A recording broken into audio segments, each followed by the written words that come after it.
And finally, our global TGA jury, of which I am not a member, has selected the following 6 games as nominees for Game of the Year at the Game Awards 2024. The Game of the Year nominees are Astrobot from Team Asobi, Balatro from Local Thunk, Black Myth Wukong by Game Science, Elden Ring Shadow of the Erd Tree by From Software, Final Fantasy VII Rebirth from Square Enix, and Metaphor ReFantazio from Studio Zero. I thought it came from Atlas. But anyway, I thought that was the name. I think Game of the Year should be Black Myth Wukong. In my opinion, I think like it's such a convergence of accomplishments that all happened at the same time that I think it really needs to be respected. And I really think that it's a step above every other game that's been released. It was published by Atlas. Okay, I didn't know that. Yeah, I think Black Myth Wukong is the Game of the Year.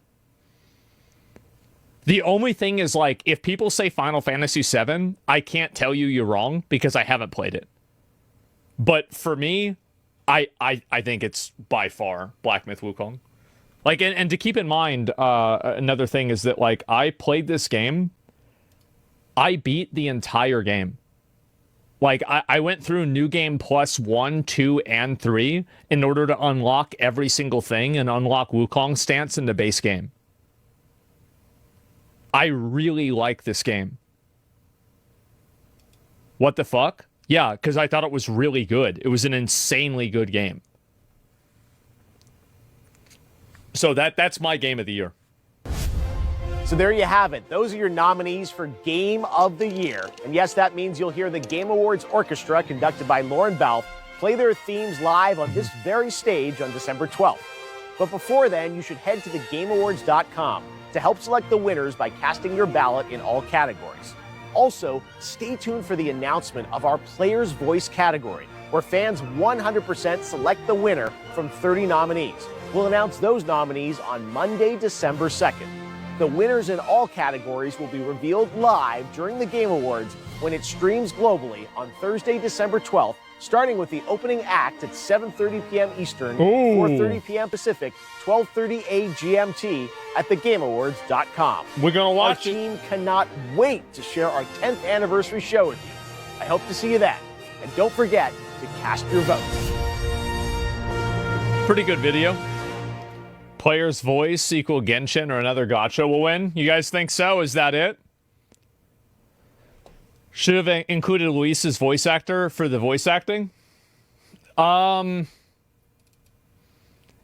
I could see that. Yeah. Maybe a bit. 10%. I mean, I'm trying to think, like, by the way, like, I haven't finished the game. I think Luis is right about everything. Yeah, he's right about... He's not the villain. Yeah, bro, like, they're just losers. Yeah, he right about everything. He great. And like, I feel like he's probably the best example, like, this year of what I think... like, he's what every villain should be. He's charismatic. He's smart. He's competent. From his perspective, his ideals and his motivations are selfless. And he's the hero of his own story. That, yeah, he never lies. No. So Dio, he's not Dio. I'll link it to. I'll link you guys this this video here. But I do think that, like, some of the categories here, like, I'm not a fan of a DLC being part of the Game Awards here. Like, I don't understand how we have a category for the best VR game. Like, I don't know anybody that plays VR games. I feel like they're extremely tiny, but we don't have a category for, like, DLC. I think that we should have if we're going to have a category for VR games and a category for, like, I do? Okay, well, I mean, I don't know. I never see anybody playing them. I never see content about them. I'm sure some people play them, but it's very rare. I think that, in general, there should be a category for for DLCs specifically, right? Or for, like, either... I think it should be for either DLC or for big game updates, right? So, like, you would have Diablo 4. You would have maybe, like, a really big Helldivers patch. You would have maybe, like, Dawn Trail. You would have, you know, obviously Elden Ring Shadow of the Erd Tree. That's what I'd like to see. Best ongoing? Yeah, exactly. And so hopefully next year they'll do that. And I do hope that Jeff takes some of the feedback that he's getting, to heart for next year. Obviously, like this, the show's a really big ship. It's hard to turn the ship at this point. But I hope that like he listens to the feedback like he did with the feedback regarding, what do you call it? Like, I forgot what it was. There was something that like he had changed last year and, like makes some changes and improves it. A little bit more of the speeches. Yeah, but besides that, it was something besides the speeches. And I'll shout it out right now. So this is a game that was made. It was earlier this year. It was called Another Crab's Treasure. It was probably one of the most fun games that I've ever played. It was like everything about this game was, I think, an S tier like experience. It had great combat. It had a great story. It had really good graphics. It's basically like if you were going to imagine combining Elden Ring and SpongeBob.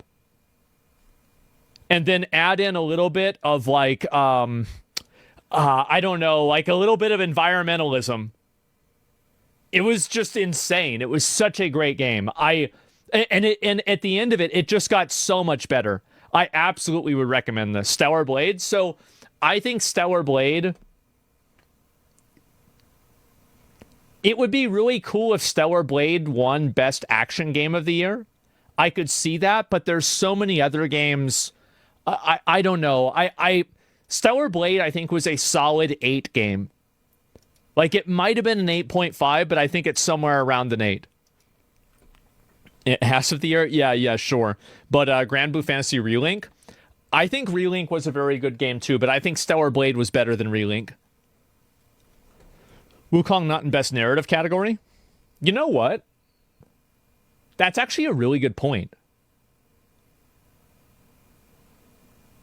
Yeah, that's a good point. Yeah, how is Wukong not in Best Narrative?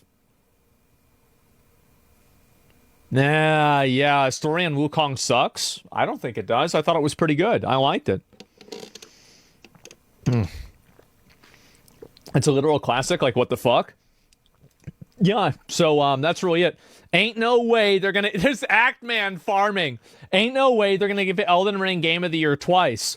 I mean, I think the DLC was really, really fun. It was amazing. It's like the Elden Ring DLC is everything that a DLC could be. Like, it's definitely up there in, like, the Mount Rushmore of DLCs, I feel. Like, with, Iceborne, and fucking... What was it? The Witcher 3. The Witcher 3 DLC, people said was fucking insane, right?